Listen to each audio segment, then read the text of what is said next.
Boa noite a todos. Meu nome é Paulo Henrique de Lima Santana. Eu sou curador da área de software livre da Campus Party Brasil 2015. Nós vamos dar início à nossa última atividade do dia aqui no Palco Urano, que é o palco dedicado à área de software livre. O nome do painel é Existe movimento software livre versus Open Source Initiative ou somos todos iguais?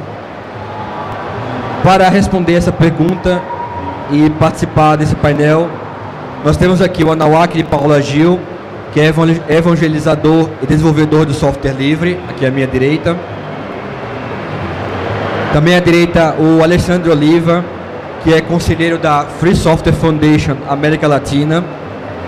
E daqui a pouco a gente deve ter a presença do Bruno Souza, que é membro da Open Source Initiative e também curador do palco de desenvolvimento aqui da Campus Party Brasil. Vamos começar com a introdução. Quem gostaria de começar? Oliva? Oliva pode começar fazendo a introdução, então. Obrigado. Contar um pouco sobre a sua área de atuação e a sua participação, e daí começar a opinar sobre o assunto em si. Então tá, primeiro boa noite a todos, a todas. Agradeço o convite para estar aqui.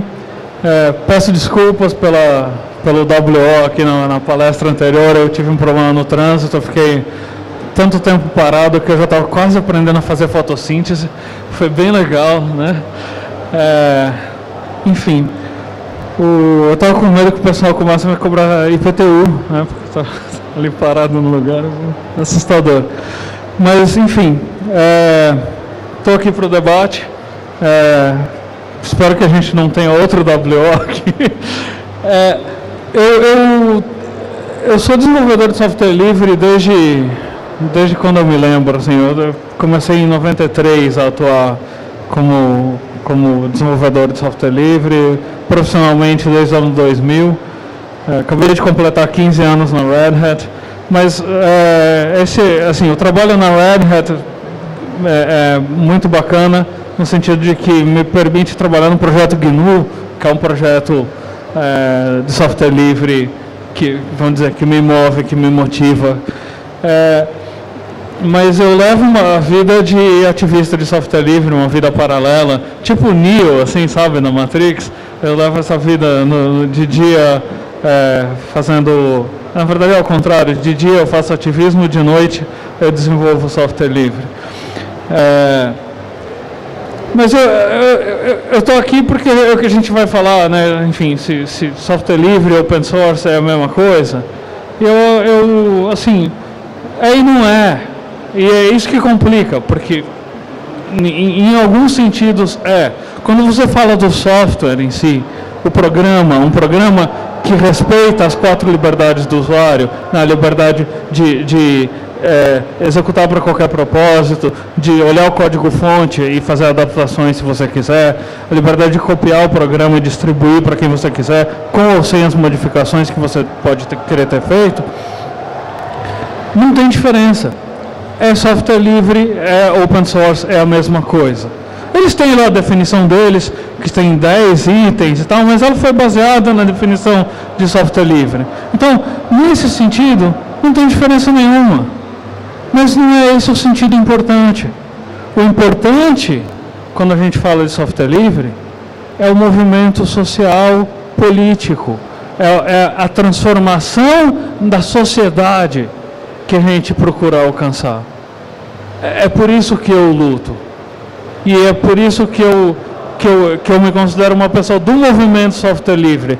Porque eu atuo, embora eu trabalhe profissionalmente na área tecnológica, a minha atuação enquanto ativista é na área de ativismo político, social, e isso respinga, né, em econômico, respinga em vários outros, até no tecnológico. Agora, para deixar bem clara a diferença, eu queria contar algumas coisas que andam acontecendo hoje em dia. Vocês provavelmente sabem de algumas delas, mas eu vou contar porque eu quero colocar nesse contexto. Tem um sistema operacional desenvolvido para telefones celulares que se chama Android. Ele é software livre? Depende. Do jeito que o Google publica o Android, ele é praticamente software livre. Tem uns pedacinhos lá que não são, tá?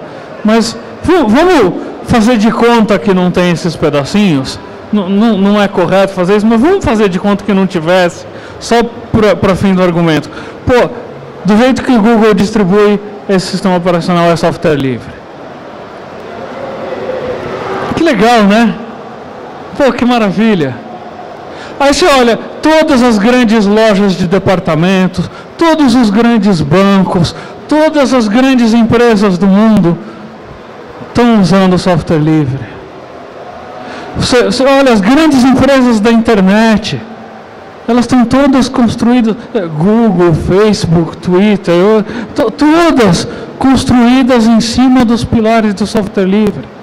Você olha para toda a tecnologia que move a internet, toda a tecnologia das nuvens, né? É o nome que alguns dão para rodar coisa no computador dos outros.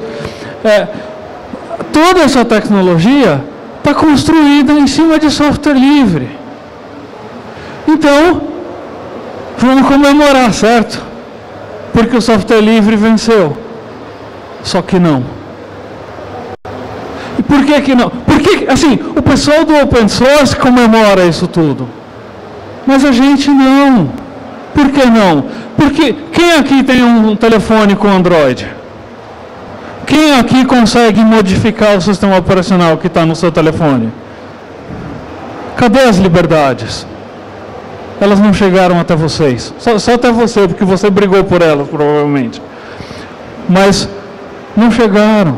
Alguém tirou a liberdade no meio do caminho. O software que chegou e foi instalado no celular de vocês, foi instalado com algemas. Você quebrou essas algemas, eu suponho. Tá? E às vezes você corre um risco quebrando as algemas, que perde garantia, enfim, né? Mas alguém travou o sistema para controlar você. E isso é a antítese do movimento software livre. É exatamente contra isso que a gente luta.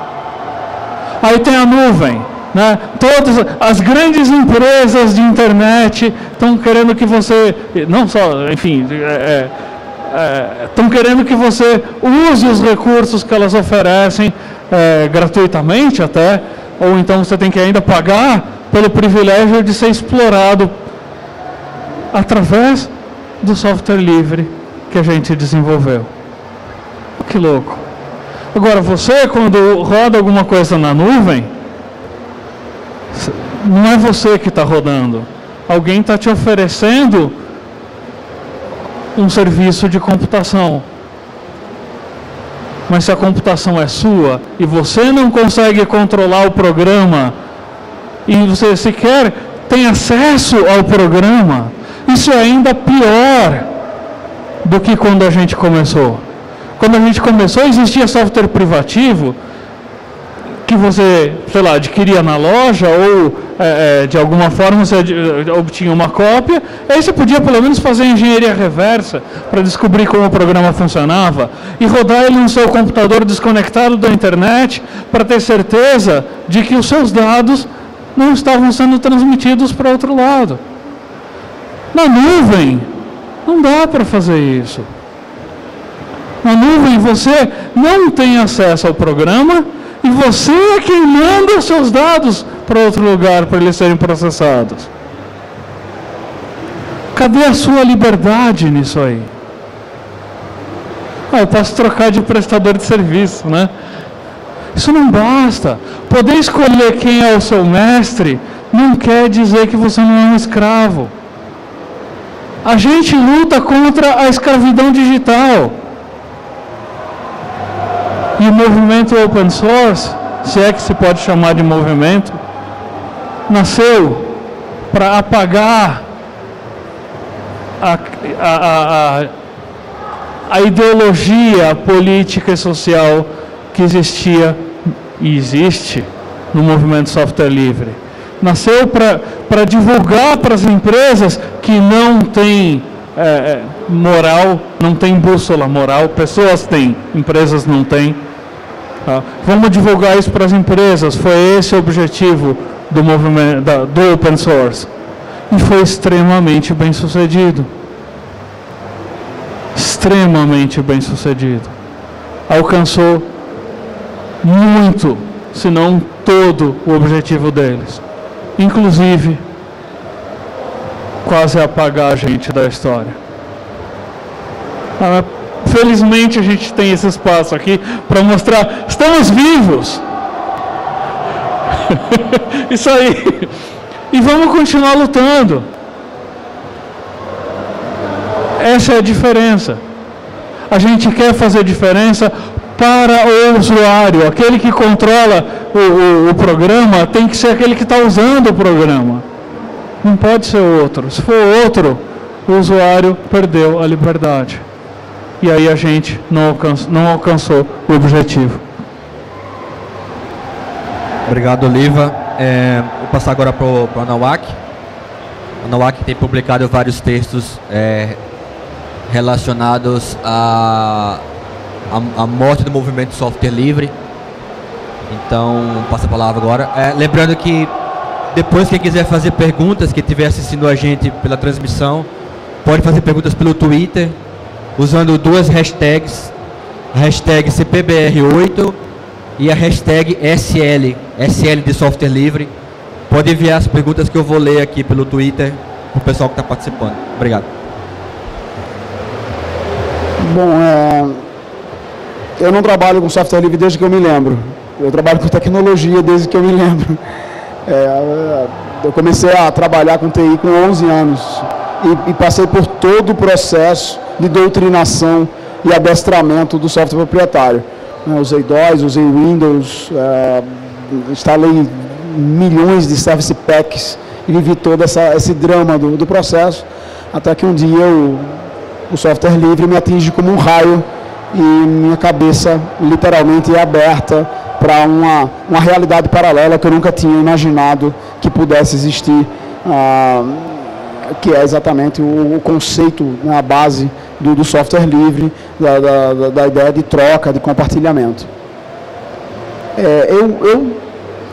Eu sei que dentro dos detalhes técnicos há coincidências entre o software livre e o movimento, ou seja, a iniciativa do open source.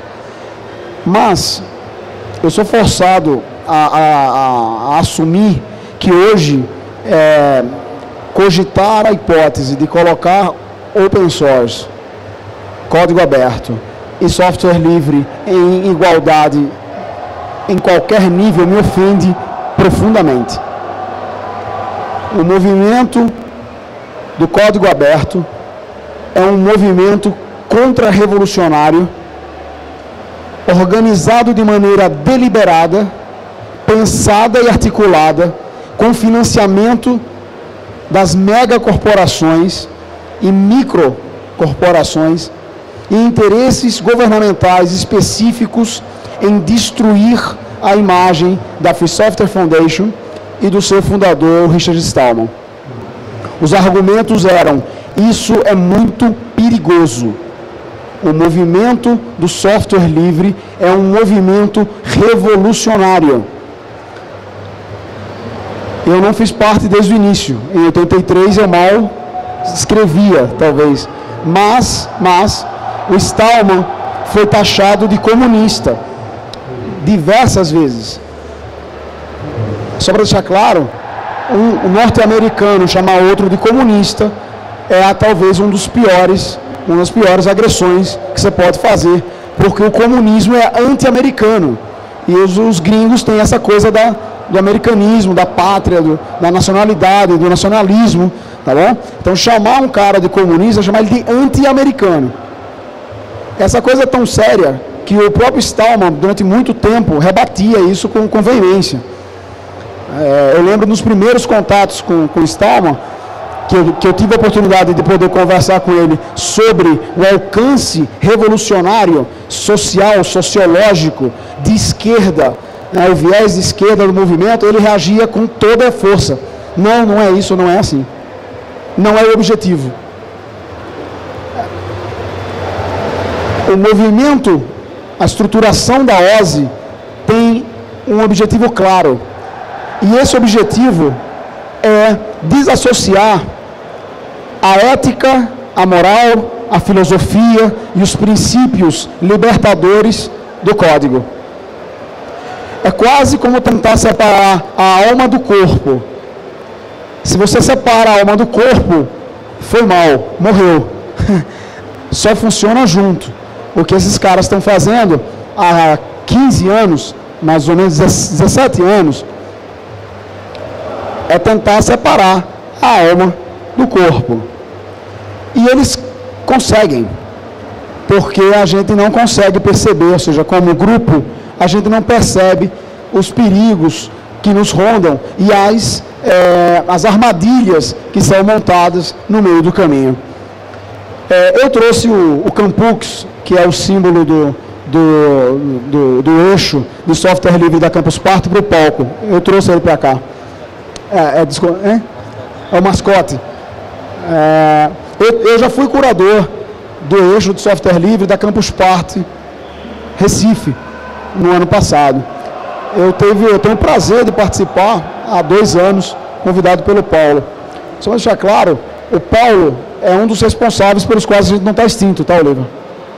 É Paulo quem tem conseguido, talvez nos últimos 5 ou 6 anos, manter eventos pontuais de fundamental importância, que são os eventos de base funcionando.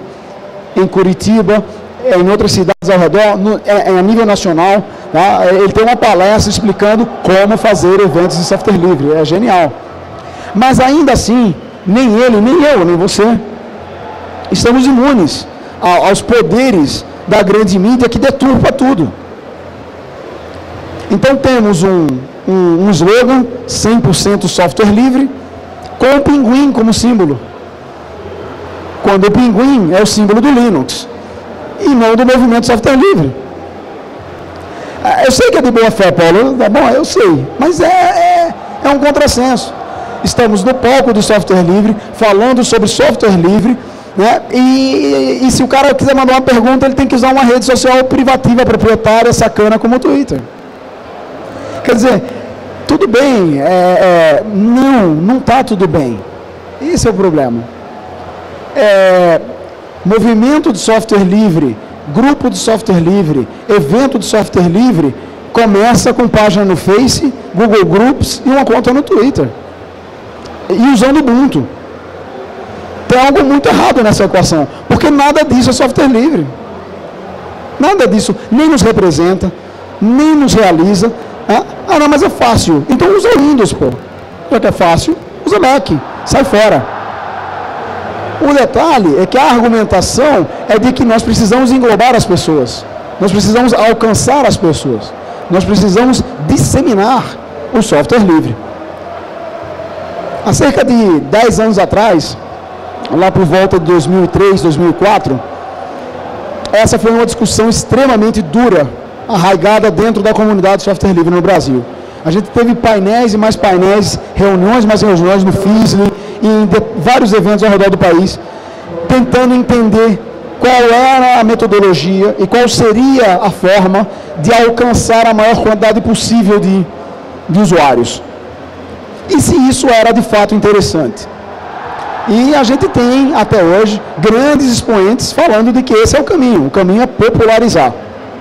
Quando o Oliva falou sobre o Android no celular, considerando que o Android seja software livre, ou que ele tenha uma pitada de software livre, ou que ele tenha um componente de software livre, ou que ele só possa ter chegado ao ponto que chegou por ser ou ter as bases e princípios do software livre, a verdadeira pergunta é quanto por cento dos usuários de Android tem consciência do que é software livre e que isso é bom para ele? Zero. Basicamente zero. É inexpressivo. E esse é o sucesso do movimento open source. É transformar software livre em Linux. é transformar comunidades de software livre em grupos no Face. É fazer com que cada usuário, com que cada ativista ou motivador ou difusor de software livre tenha uma conta no Gmail. E não se vergonhe disso. Ah, tudo bem, é só isso. Mas não é só isso. É conta no Face, é conta no Twitter, é conta no Gmail, é Netflix, é iPhone, é iPad. E quando você junta tudo, espreme, o que é que no final é Ubuntu? No final o que é que ficou? O que é que realmente é livre? Ah não, é minha simpatia. Então está na hora de você começar a dizer que você simpatiza com a coisa. E não que você é um ativista da coisa. E o que a OSE faz é dizer de que isso não tem importância nenhuma. Essa é uma discussão paralela. O que é importante é ter acesso ao código e mais nada. Então, é meio como se automedicar. Ah, qual é o problema de me automedicar? Nenhum, você só pode morrer. Um pequeno detalhe. Você não é médico, então cuidado com aquilo que você faz. Você não é ativista de software livre, então cuidado com aquilo que você faz. Software livre não é sobre código. As 4 liberdades estão lá, mas não é sobre código. Software livre é um movimento social e político revolucionário de transformação das relações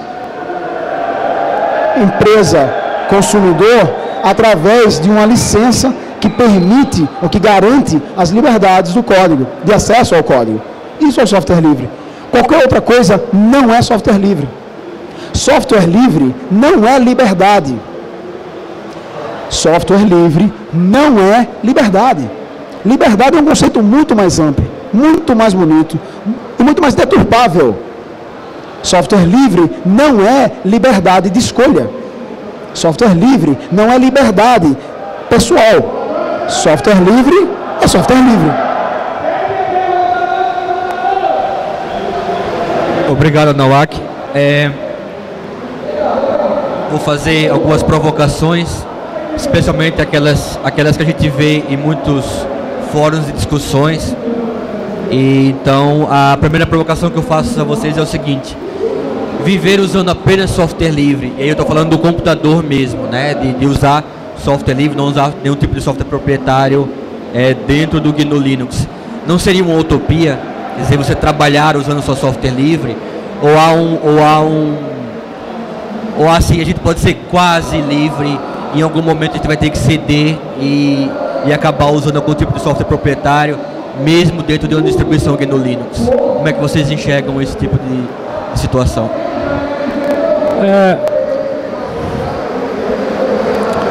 Um século e pouquinho atrás, estava acontecendo um debate no Brasil, que já vinha se arrastando fazia bastante tempo, sobre a abolição da escravatura. Pô, não dá, é uma utopia, sabe? Não tem como. Só que tem, e teve, e que bom. Né? Assim, a gente olha para a evolução da humanidade, nem sempre houve uma declaração dos direitos humanos fundamentais. Né? Ela tem pouco mais de 100 anos, 1910, foi 1910, né? Tem pouco mais de 100 anos. Tipo assim, antes não existiam direitos humanos? Não, eles não estavam codificados. Hoje todos estão codificados? Não. Um deles que a gente defende é o direito de controlar sua vida digital, de não ter alguém te algemando através do seu computador, de não ter alguém vigiando tudo que você faz através do seu computador. E as desculpas que diversas indústrias inventam para justificar ou para tentar justificar uma série de restrições e bloqueios e algemas que elas instalam nos nossos computadores e não querem deixar a gente tirar, tem a ver com justamente o desrespeito a direitos humanos fundamentais. Assim, quando você envia uma carta pelo correio, você não supõe que alguém vai abrir para verificar se você por acaso não está mandando uma cópia de um poema que está sob direito autoral. Agora, no seu computador, alguém quer olhar todas as mensagens que você manda para ver se você não colocou um trecho de uma música que está sob direito autoral. Né? Há pouco tempo atrás, quando a gente falava que podia ter alguém ouvindo as ligações telefônicas que as pessoas faziam, seja por telefone mesmo, seja por Skype, ou enfim, o Skype particularmente foi comprado por uma empresa americana para servir ao governo dos Estados Unidos. Né? Quando a gente falava disso, as pessoas não acreditavam, mas assim, já era o começo desse processo de perda dos direitos humanos. Então, sei lá, pode chamar de utopia? Pode me chamar de sonhador? Pode, mas eu não sou o único, pô. John Lennon já falou, né? Então, assim, acho que a gente tem duas opções. Uma é falar, tá bom, e aí a gente perde, por default. A outra é tentar lutar, resistir, reconquistar o que está sendo perdido e conquistar o que ainda tem para conquistar. Entre esses direitos, né, está o direito de controlar a sua vida digital. Quando a gente fala em direitos fundamentais, quando a gente fala, por exemplo, de liberdade de expressão, liberdade de associação, liberdade de imprensa, liberdade enfim, são vários pilares. Tem uma imagem na última palestra que eu vi do Stallman, foi num TEDx por aí, em Genebra, em que é um arco construído de pedras, mas se você tirar qualquer uma delas, o arco desmorona. É tipo um iglu, sabe? O iglu, se você tira uma pedra, ele cai. Todos os direitos, correlacionados ou não, são direitos essenciais. Se a gente perde um, corrói os outros. Então, hoje, que a gente é tão dependente da tecnologia, da vida digital, é mais importante do que nunca a gente ter esses direitos. Mas o que está acontecendo? O sucesso da alienação. As pessoas sequer têm noção de que existe um problema aqui que precisa ser resolvido, de que existem direitos que elas deviam ter e que estão sendo desrespeitados, e que a gente precisava lutar por eles. Isso, para mim, é sintoma do sucesso do open source, porque o objetivo dele era distrair as pessoas das questões fundamentais. Vou retomar 2003 ou 2004. Você viveu essa época com a gente lá atrás. Naquela época, a gente primeiro pesquisava se o notebook tinha hardware suportado pelo sistema operacional. Então a gente fazia uma pesquisa e se compravam equipamentos que a gente sabia que iam funcionar. E depois a gente replicava isso entre os amigos. Olha, comprei um Note da marca tal, do fabricante tal, tudo roda ou não roda, e eu compilei isso assim, e eu botei aquilo outro. E os fabricantes começaram a perceber que havia um nicho de mercado e de pressão feita por nós comunidade, nós movimento de software livre, para pressionar o fabricante. E nós pressionamos tanto que alguns grandes players de hardware liberaram drivers que antes eram proprietários e os tornaram, com mais ou menos especificação, os tornaram livres e abertos. Um dos mecanismos utilizados para justificar a popularização do software livre, na época, era de que isso atrapalhava e de que era necessário fazer alguma coisa para facilitar o uso de software livre pelas pessoas comuns. E eu me lembro bem que uma das distribuições que se apropriou desse conceito foi o Ubuntu, foi a Canonical. que começou a colocar a instalação de drivers proprietários de maneira facilitada, para que você não precisasse mais se preocupar com isso. E eu me lembro bem da gente ter reagido de maneira veemente e ter sido defenestrado publicamente pelos sistemas de mídia da Microsoft, da Canonical e dos próprios ativistas da OSI, infiltrados infiltrados como agentes do movimento contra-revolucionário dentro do movimento de software livre. Resultado, era mais importante popularizar com pequenos blobs. O que é blob, hein? O que é um blob? Blob é um pedaço de software. É um pedaço de código objeto privativo. Driver proprietário inserido deliberadamente para que você facilite a disseminação. Resultado, em vez da gente ter crescido como movimento e ter tido um poder de barganha maior sobre os fabricantes, nós perdemos.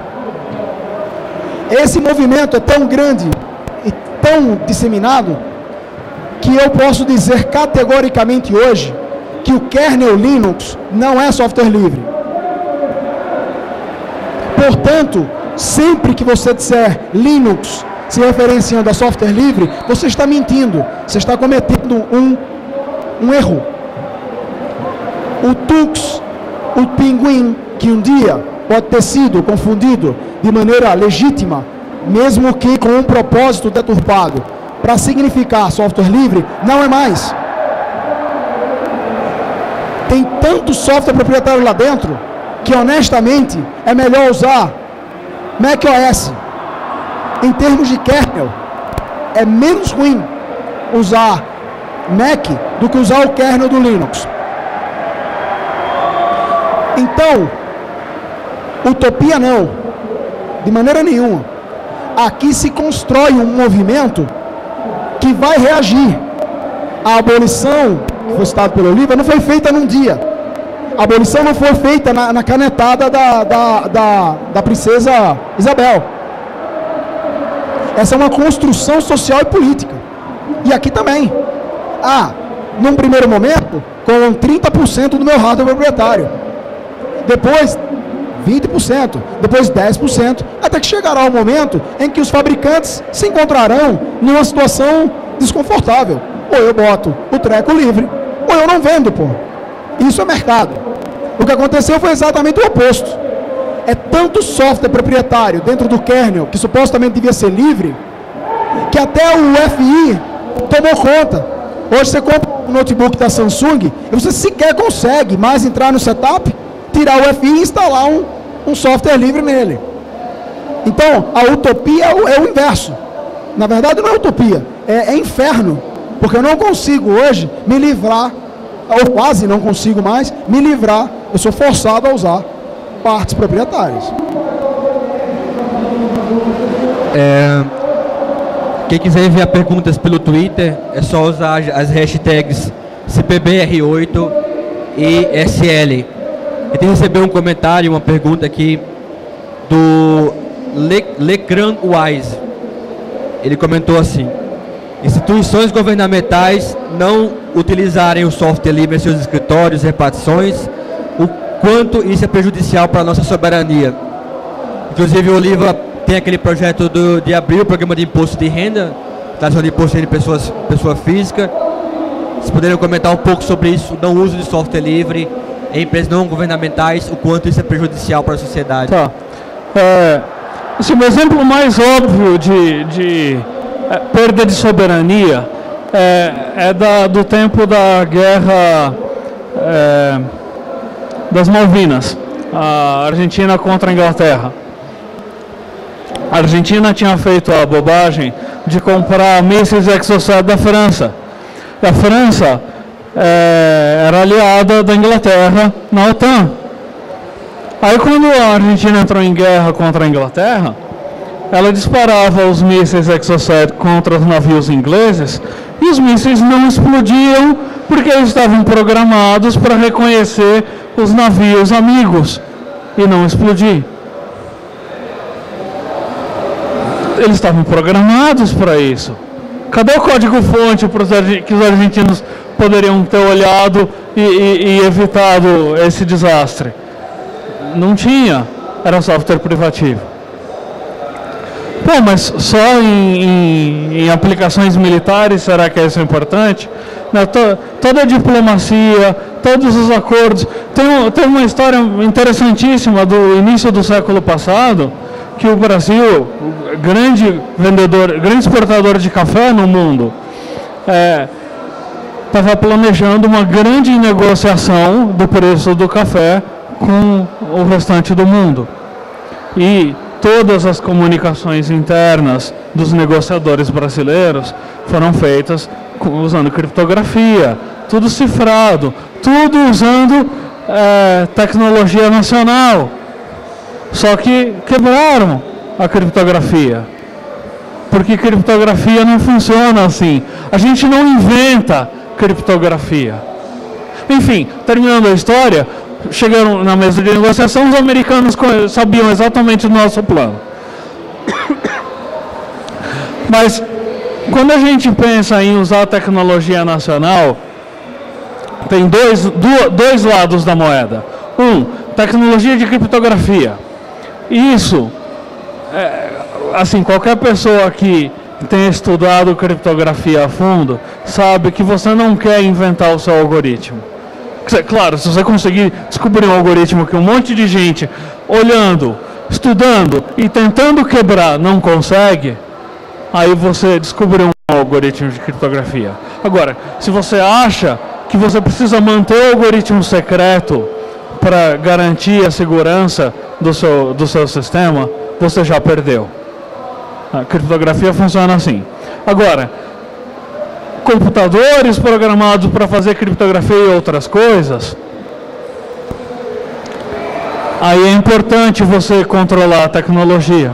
É importante, tanto no caso da criptografia, você usar um algoritmo que você consegue ver, você consegue saber o que ele faz. Todo mundo consegue saber o que ele faz. E mesmo assim, ninguém consegue quebrar. Se você tiver um computador que foi projetado sem a introdução de portas dos fundos, bom, aí você consegue se comunicar com segurança, você consegue preservar a soberania. Se não, se você está usando telefones infectados com Android privativo, ou com iOS, ou com qualquer outro sistema sob controle de uma corporação dos Estados Unidos, você está correndo risco.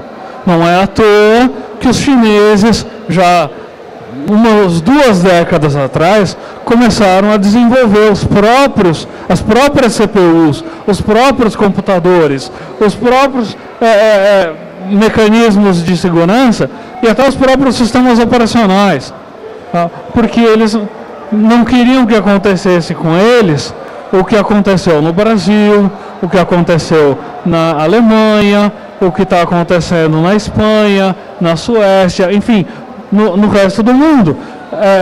Não precisa entrar nas redes devassas, né? A rede devassa é a internet, se você não estiver usando software que você consegue controlar.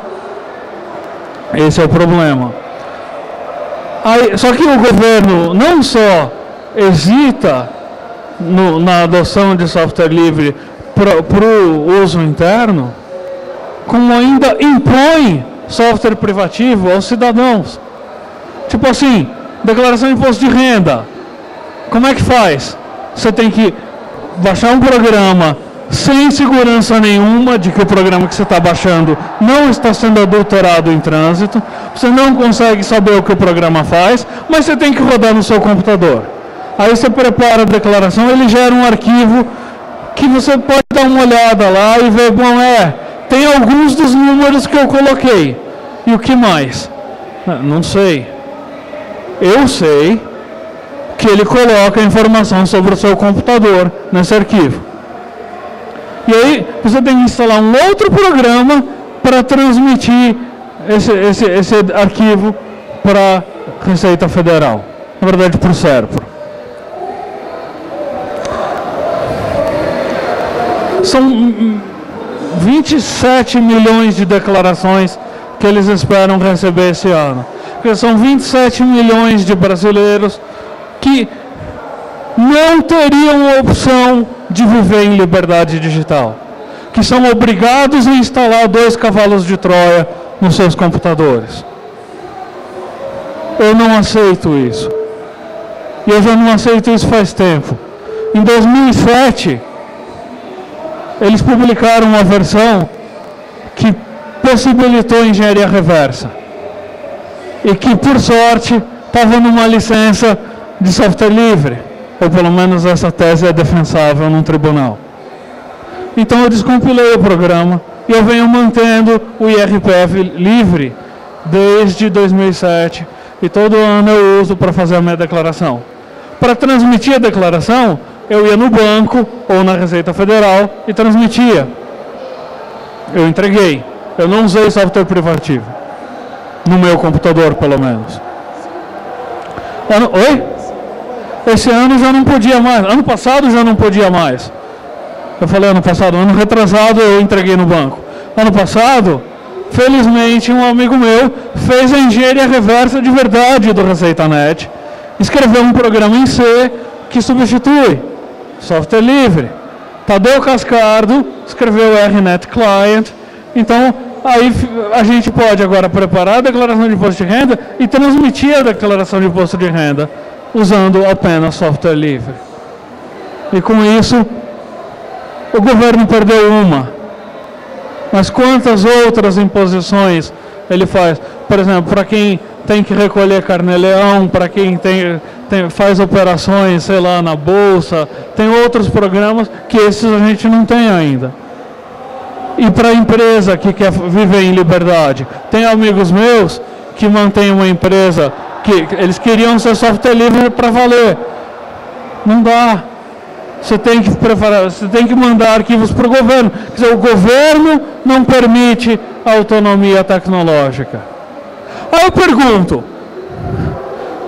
quando mudou o padrão de plug elétrico, aí você ia na loja querer comprar, não tinha. Por quê? Porque está fora do padrão da ABNT, então a ABNT foi lá e recolheu. No Brasil, existe um padrão para documentos, documentos tipo Office, né? É o padrão ADF, é usado pelo LibreOffice, é usado pelo GNOME Office, é usado por um monte de Offices livres. Por que raios a ABNT não vai lá nas lojas que vendem o Office, que não cumpre esse padrão, e tira do mercado também? Por quê? Por que esses 2 pesos e 2 medidas? Por que agora estão querendo desfazer o padrão nacional de arquivos de documentos? A ABNT está querendo dar passo para trás.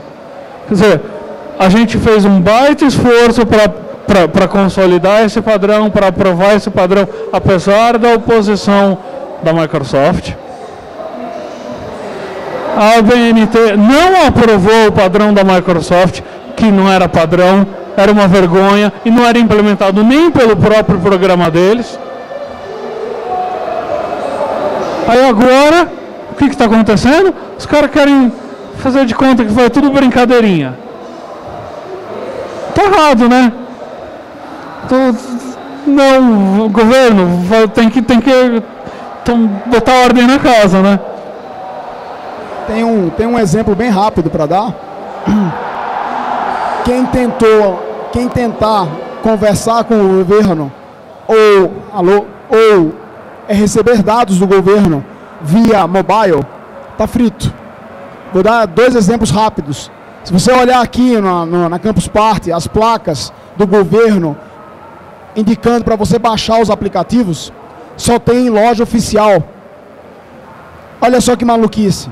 É um governo público da República Federativa do Brasil que faz um aplicativo com meu dinheiro, o seu dinheiro, que me obriga a ter uma conta numa empresa estrangeira para poder ter acesso a esse mesmo aplicativo. Se isso não é falta qual era o termo que ele falou? Soberania, eu não sei mais o que é.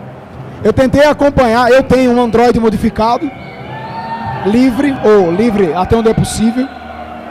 Eu tentei acompanhar a apuração das eleições e o aplicativo do TSE só está disponível no Google Play. Eu não tenho conta do Google. Eu fiz um livre também. Eu não pude acompanhar. Eu fiz um livre. Você fez um livre? Ele gera números aleatórios, que dá no mesmo. Não, gerador de número aleatório é foda. Isso é um absurdo, Mas ninguém fica indignado, porque todo mundo tem conta no Gmail, né? A gente vai falar da urna eletrônica, então, é isso?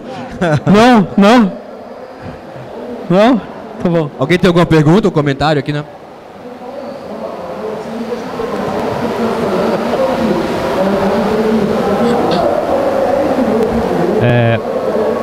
Primeiro, boa noite, eu quero agradecer pela oportunidade. Seguinte, o movimento, como vocês mesmos falam, o movimento de software livre, ele é um movimento ideológico, certo? E no caso, o movimento de software livre é um movimento ideológico, ok. E tem as liberdades, e isso vocês estão colocando muito claro, que não é só código. Mas como está sendo a conversa com o governo, com a empresa? O que foi passado por vocês aqui foi algumas reclamações, algumas ações e exemplos, mas o que está sendo feito? O que o software livre, o que o movimento de software livre está fazendo atualmente?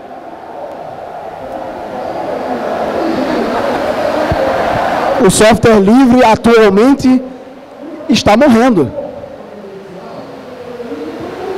Nós somos um movimento a caminho da extinção. Eu não quero parecer mais pessimista do que devo, mas se o Stallman, o Oliva e mais alguns da mesma faixa, o Stallman é mais velho que a gente, bastante, mas morrerem, acabou. O movimento está morrendo. E a culpa é do próprio movimento. O movimento não se sustenta mais. O que existem são alguns resistentes, alguns remanescentes que insistem no purismo, no mecanismo, ou estavam como principal da história, como sempre foi, a ser taxado de radical, a ser taxado de maluco, a ser taxado de incoerente, a ser apontado, a ser eliminado, a não ter mais voz. É isso que está acontecendo. O que está acontecendo é que as empresas não discutem mais com a gente, porque eles têm o Linux à disposição. E usar Linux é usar software livre, certo? Governos não têm mais interesse. Porque agora, nós, o velho movimento software livre, cooptado e destruído pelo movimento contra-revolucionário da OSI, já entregou tudo que tinha para entregar. Acabou. O que nós tínhamos como diferente era um compromisso ético, moral e ideológico. O que a OSI e os mecanismos de mercado têm para fazer é grana alta. A ABNT não está fazendo de conta que é brincadeirinha, não. A ABNT está se corrompendo frente ao poder financeiro de uma mega corporação como a Microsoft. Sejamos honestos, tem nenhuma criança aqui. O nome disso é corrupção. O nome disso é controle em escala global. E o movimento está repleto de falsos ativistas do movimento software livre. Eventos inteiros cooptados. Os principais eventos de software livre se recusam a usar redes sociais e software livre nos seus mecanismos de construção de propaganda. Estamos falando, tá certo, dos principais eventos de software livre do Brasil e do mundo que não abrem mão de usar uma distribuição cretina, ladrona, safada como Ubuntu, porque é fácil de usar. É isso que está acontecendo.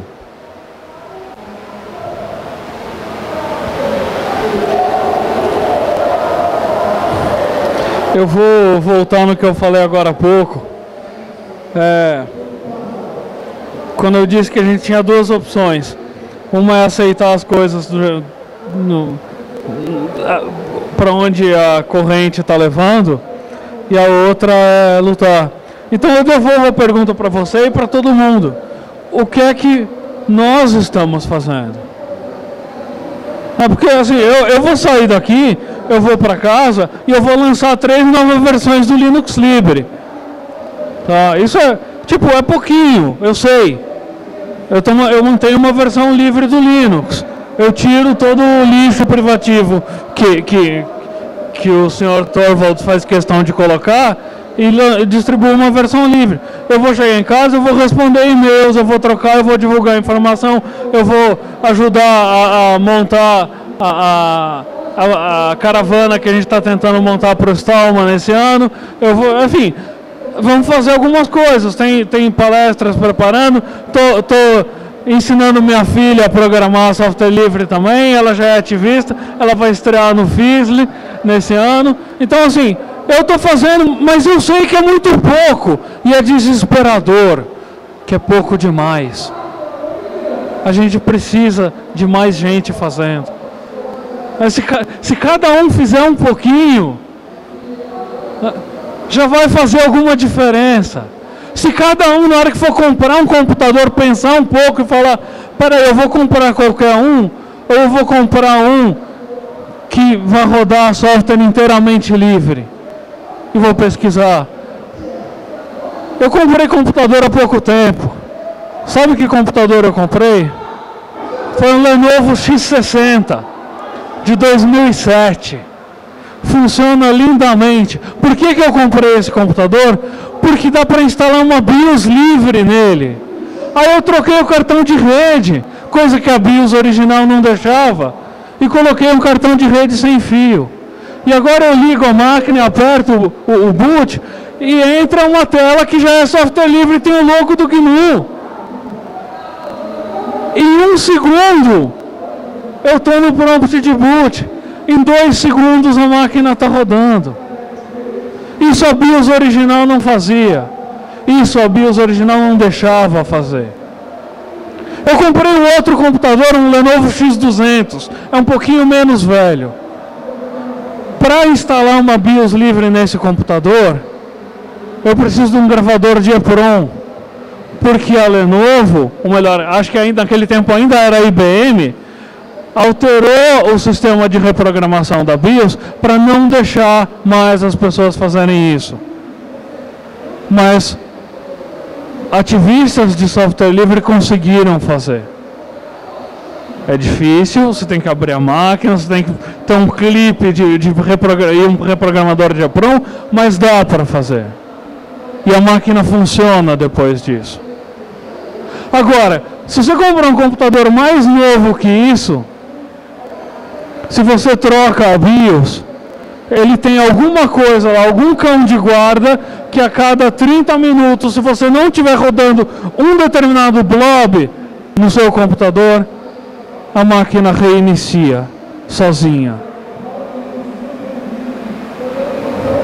Por que alguém ia querer comprar um computador assim? Eu não compro. Isso é uma das coisas que a gente pode fazer para alterar o mercado, para direcionar o mercado, para oferecer aquilo que a gente quer, e não o que eles querem que a gente queira. Porque não é vamos sair proibindo as pessoas de comprarem, de venderem. Não. A gente atuando, influenciando, a gente consegue mudar, se tiver gente suficiente fazendo. Muito obrigado, gente.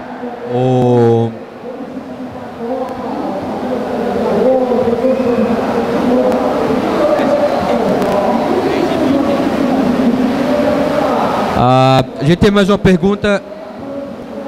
Deixa eu só fazer uma pergunta que veio pelo Twitter aqui. Aí já passo para você. Como está o movimento do LibreOffice no Brasil? a mesma é uma ferramenta já disseminada, o LibreOffice. O usuário Petit214 perguntou assim: como está o movimento do LibreOffice no Brasil? A mesma é uma ferramenta já disseminada? LibreOffice. Na verdade, não tenho muito o que dizer, não. Eu não sou ativista do movimento da disseminação do LibreOffice.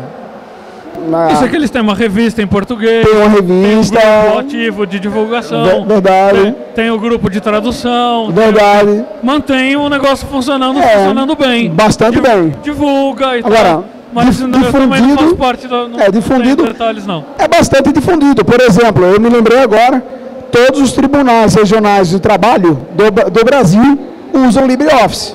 Então, sei lá, tem alguma difusão, certamente. Mas não tenho mais detalhes que isso, não. Vamos ouvir a pergunta do nosso amigo?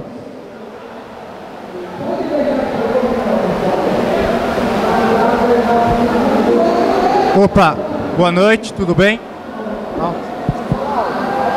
Ok, boa noite, tudo bem? Bom, primeiramente, vocês são pessimistas, mas eu não sou tanto, porque vários exemplos da história mostram que movimentos em geral, tanto bons quanto seus, ou ruins até, infelizmente, por mais que tenham sido deturpados, derrubados, continuaram seguindo em frente, mesmo que sejam poucos. Então, provavelmente o movimento do software livre em si vai continuar vivo bastante tempo. Talvez, enfim, a gente tem que torcer que aumente e tal. Mas a pergunta que eu quero fazer é: vocês ficam falando das grandes corporações e tal, que enfim, que fazem todo esse bloqueio. Vocês não acham que, pelo fato de vocês atacarem elas usam isso como meio de defesa? Porque esse modo que vocês estão falando das corporações, das empresas em geral, que, enfim, como se elas fossem mais, só pelo fato de elas serem empresas, tipo, você não acha que eles se sentem meio ameaçados pelo movimento por causa disso? Tipo, vou dar um exemplo simples. Digamos que eu seja um jovem que quer abrir uma empresa. Aí eu ouço alguém dizendo que pessoas como eu, que abrem empresas, são pessoas, são corporações más, controladoras. Vocês não acham que esse discurso meio que não afugenta as pessoas a adotarem mais o software livre?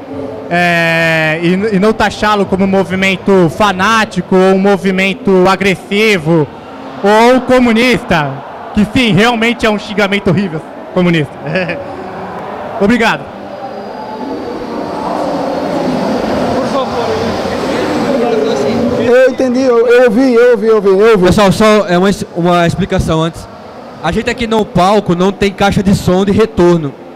Então a gente ouve muito mal, a gente se ouve muito mal, inclusive. Então é um apelo que a gente já faz há anos para Campus Party Brasil, que coloque uma caixa de som de retorno no palco. Porque sem uma caixa de retorno aqui, os palestrantes não se ouvem e a gente não consegue ouvir que as pessoas perguntam na plateia.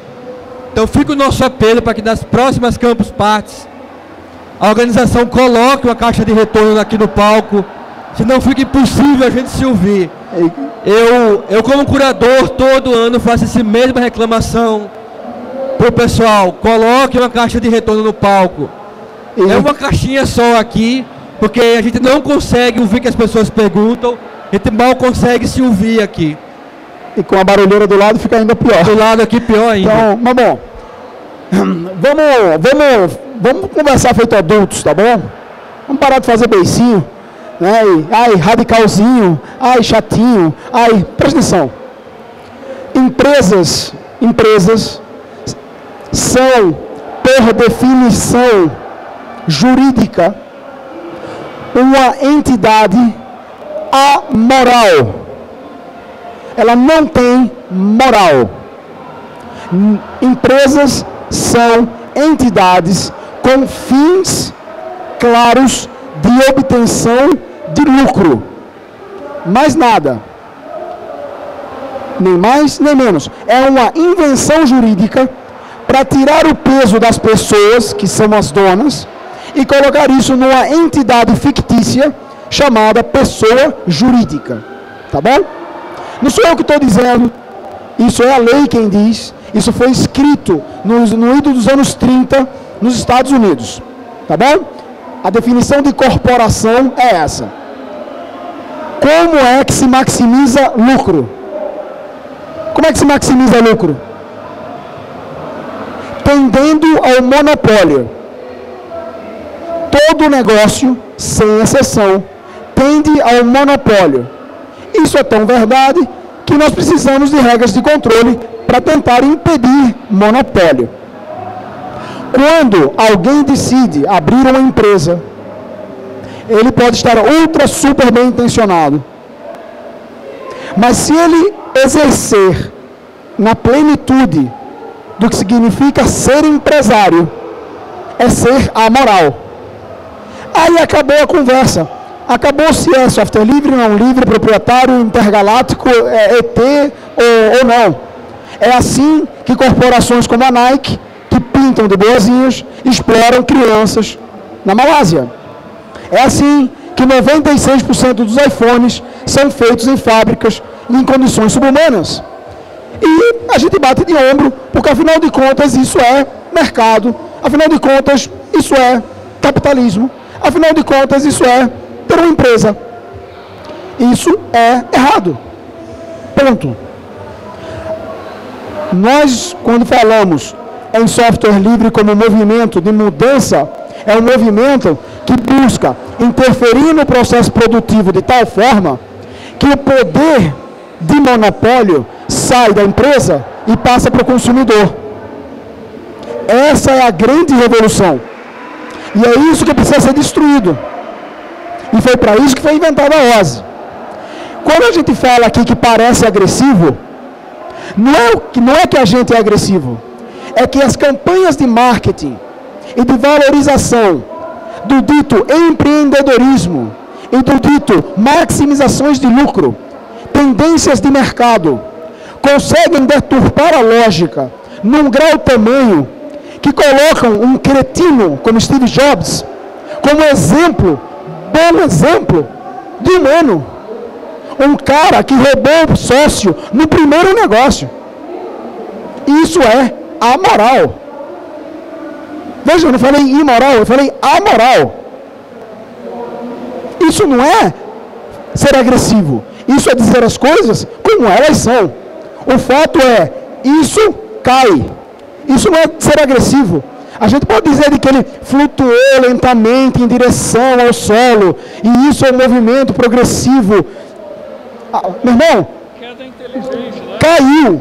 Você é um agressivo. Não. Só estou dizendo que caiu. A gente pode pintar isso com a cor que você quiser. A gente pode dar o slogan que você quiser. De just do it. É isso aí.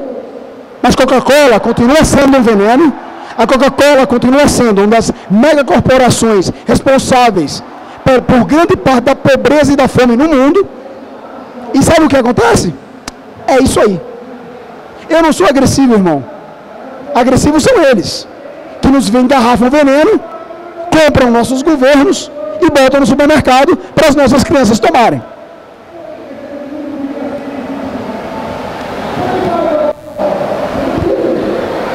Se corporações fossem humanas, fizessem terapia, fossem psicólogo, psiquiatra, essas coisas, todas elas seriam classificadas como psicopatas. Todas, sem exceção. Porque é o que diz a lei. Tá. Agora, por que falar disso, assim, abertamente? Porque o primeiro passo para resolver um problema é tomar consciência dele. Se você não toma consciência, você fala, não vou falar, não fica pode pegar mal. Não, você não vai resolver o problema, você não vai nem dar o primeiro passo para resolver o problema.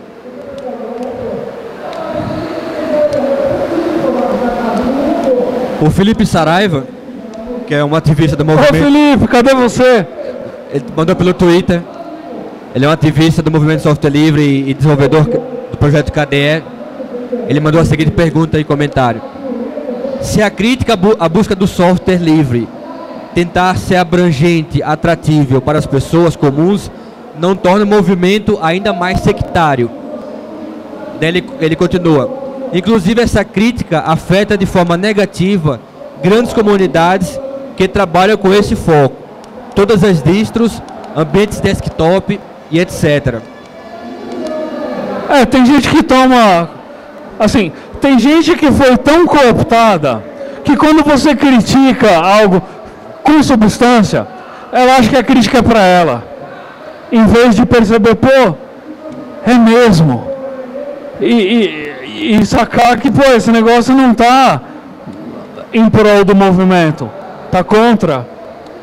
Não está em prol... Por exemplo, falando de corporações. Por que corporações? Por que um mecanismo de exploração? Por que não cooperativas? 15 minutos, falou. Por que não, né, mudar? Por que explorar, um homem explorar o outro, ao invés de os homens unirem forças pro bem dos dois? É básico, mas cadê as pessoas falando disso? Eu entendo a preocupação do Felipe, deixar aqui o meu respeito pelo ativista, pela pessoa, mas eu acho que quando se está certo, e quando está se cometendo um erro, tem que se reconhecer que está se cometendo um erro. Eu vou retomar, e eu acho que ele está se referindo à minha fala com relação ao Ubuntu, pela maneira que ele se expressa, talvez eu esteja errado. O problema não está no ativismo, está na ferramenta. A comunidade Ubuntu é uma das mais arraigadas, mais ativas, que mais conseguiram se difundir, se espalharam pelo Brasil inteiro, e eu sou um dos responsáveis por isso. Quem me conhece sabe que eu fui usuário de Ubuntu, organizei muitas comunidades de Ubuntu durante muitos anos, até que o Ubuntu decidiu se comportar como uma corporação amoral, decidiu meter um spyware dentro do suposto código livre, sem nos avisar. Isso é um comportamento amoral, sociopata, em prol do lucro. Então, o meu recado nunca foi para a comunidade Ubuntu.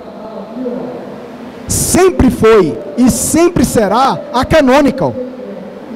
E o meu apelo é que a comunidade Ubuntu seja, por autodecisão, extinta. Que abracem... Que abracem, calma. Que só. Exatamente. Que abracem outra distribuição e se autodenominem comunidade reticências.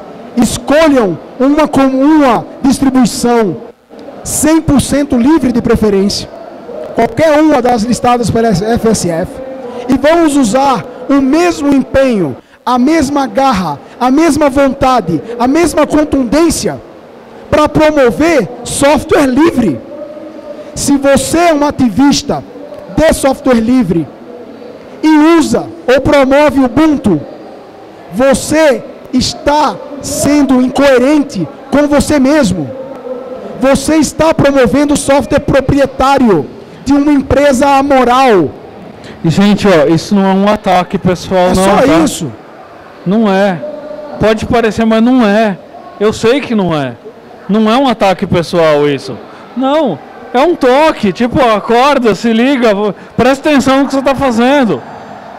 É por aí, tá? Mais alguma pergunta daqui? Ou comentário?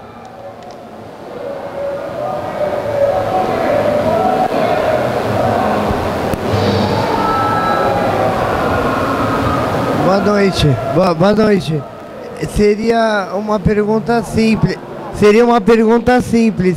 Se teria alguém do software livre ou open source que entrou em algum contrato financeiro com alguma empresa.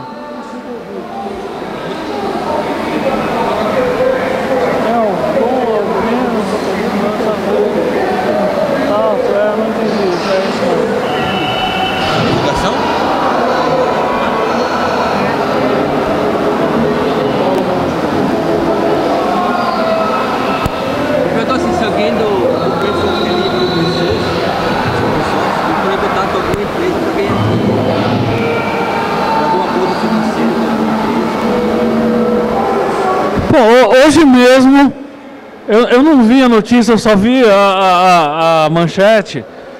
2, 3 dias atrás, o desenvolvedor do GNU Privacy Guard, o GPG, programa de criptografia, de e-mail, etc. Saiu um anúncio em algum lugar aí que ele estava à beira da falência e tipo, a situação está complicada. Parece que hoje, 2 dias depois, resolveram o problema dele. Esse é um exemplo. Eu não entendi exatamente a tua pergunta, tá? Mas a gente pode falar depois. Mas eu queria aproveitar um gancho aí e dizer o seguinte. Um outro reflexo dos mecanismos encontrados ou seja, que resultam do movimento contra-revolucionário da OSI no movimento software livre, é a cooptação financeira dos principais expoentes e desenvolvedores de software livre. O Brasil mesmo tem sofrido baixas enormes, tá, de grandes cabeças, grandes líderes de comunidade, grandes desenvolvedores que estão sendo levados para fora do país a peso de ouro, com propostas irrecusáveis. E eu tenho uma frase que meu avô me falou há muitos anos, já faleceu, onde ele dizia assim: meu neto, nunca vá embora. Eu sou do Nordeste. Ele diz assim: nunca saia.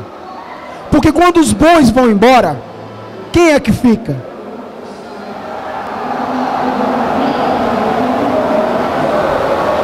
Bom, a gente vai encerrar essa discussão. Eu preciso fazer algumas considerações finais, deixar uma mensagem final para o pessoal. Agradecer a presença do Anauak e do Alexandre Oliva nesse painel. A gente ia discutir mais a questão software livre e software open source, mas eu acredito que vocês falaram muito bem sobre a questão do software livre e isso fica uma mensagem importante para todos que estão assistindo. Vocês podem deixar uma mensagem final, pessoal?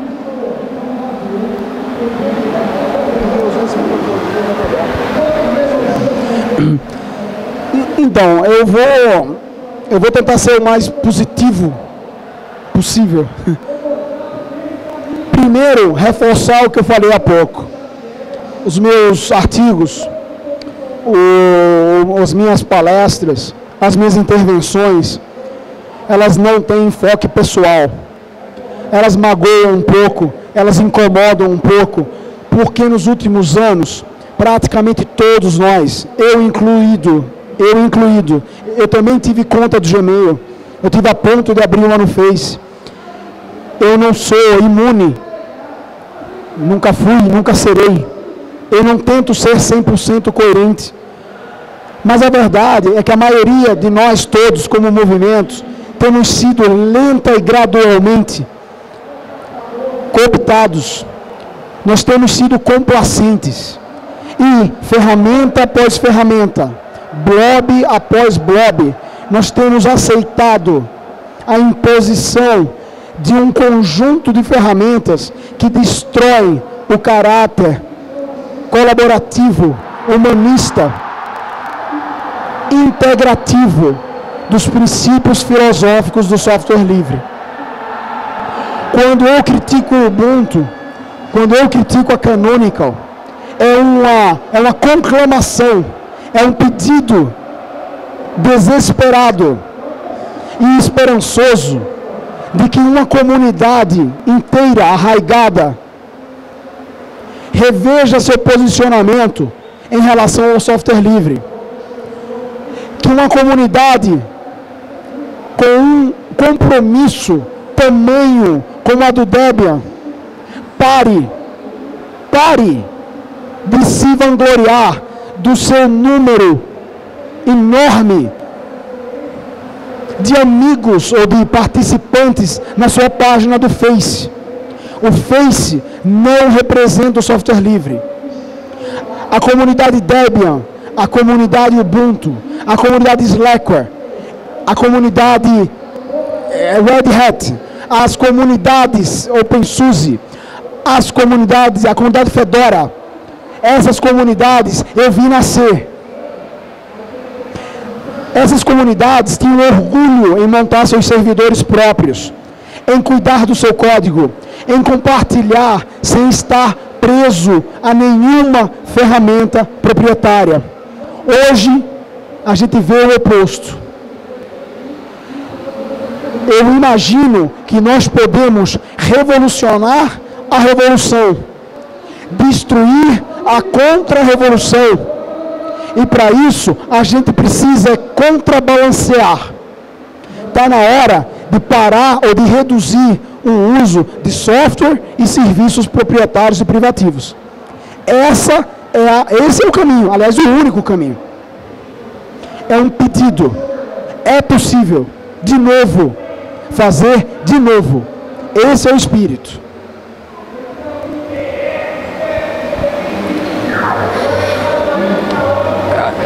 A gente tem muita mania no Brasil de falar, pô, o governo tem que fazer alguma coisa.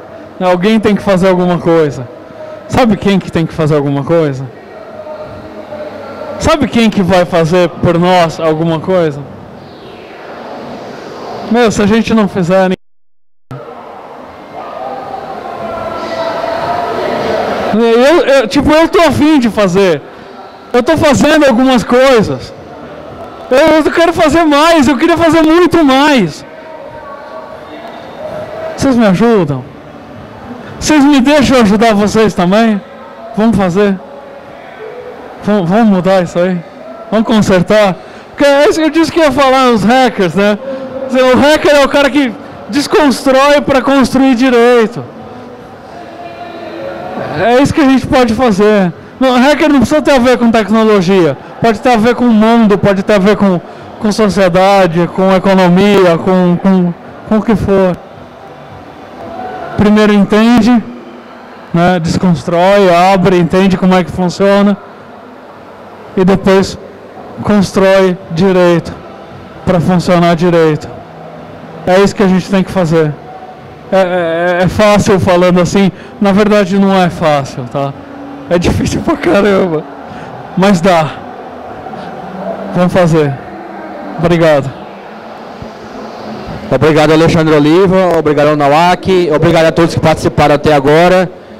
E boa noite. E até amanhã às 10h30, que a gente reinicia as atividades aqui no palco de software livre, o palco Urano da Campus Party Brasil 2015. Valeu.